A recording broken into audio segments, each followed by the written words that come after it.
Ay, halat daw. Mga gagibasang taka-boring man. Diyos ko, magbulad-bulad basang saldaw. Oh my goodness. Pero minsan ng tipla sa lugbaloy. Kaya mga gagibasang kita. Diyos ko. Lahat mo na, gamay na kita. Kasi daw kadto. Gangilala ko kadto ha. Ay, teka lang. Parang kilala ko yun. Parang si Baby Kik yun. Oo nga, si best friend. Best friend! Baby Kik, ikaw pala yung Baby Kik. Ah, ikaw pala ang Baby Ruth, classmate! Oh my God, long time no si Baby Kik. Ikaw pala yan, hindi kita nakilala. Hey, best friend! Oh my God, long time no see. Wala ko saan ikaw nakita. Langgayin-gayin mo nang wana baga best friend. Oh my goodness, kito mo ka ano ka. Sexy mo nang bagang wana. Buko ikaso nagiri nung elementary kita sa kalson. Ikaw talaga Baby Kik, Diyos ko. Naramdaman mo sa pag-iwi ko sa kalson. Ika nga ni, naramdaman ko mo sa pag-progress mo sa short. Na uda pa tubig, nagdalagan ka sa sapa. Ito ka na masa. Diyos ko, ika talaga kabuli mo talagang maray. Uda ka talaga pagbabago, Baby Kik. Amo nga ni best friend. Na-excite ako nakita tayo ka. Diyos ko, my God. Kung sana kita nakita. Naugma ko marita. Nakita tayo ka. Diyos ko. So mga nakaraan na rumduman ko man sa nakadto. Joke man sa nakadto. Dito nakadto pag ibalik. Diyos ko. Para rin man sa nakita. Nangyayari ka sa buhay. Tabo ko. Best friend, kumusta ka na? Na-miss ko ka.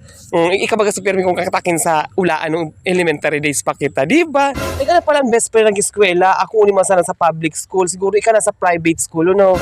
Amo si mama kaya ito ko nang eskwela sa private school na si mama di man ako pina-eskwela sa mga public school abo niya ta syempre mayaman na kami may kwarta kami di ba amo maray pay ka kay si mama abo ako ipa-eskwela sa public school gusto sa private school oh Diyos ko asan kay si Baby Ruth kanina pa ako hanap Diyos ko, hindi ko pa naman yung pinapasalamuha sa mga mahihirap at baka mahawaan ng mga galis o kaya anong mga sakit dyan.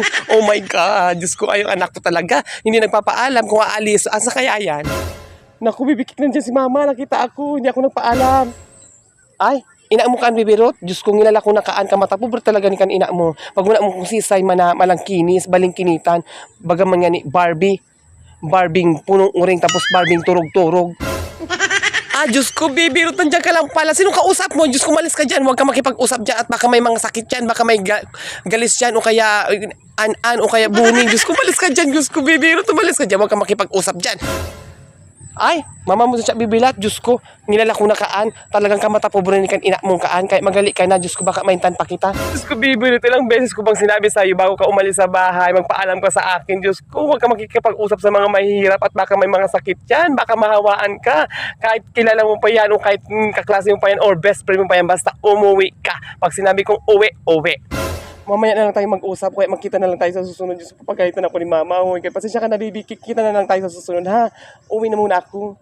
Okay lang, pag una niya sa ako, galison. Pag una niya sa ako, kadakol kong ilang. Grabe ba yan, ina mo ka? Lagi na, umalik ka na, di ba maintan pa kita? Isa. Uwi!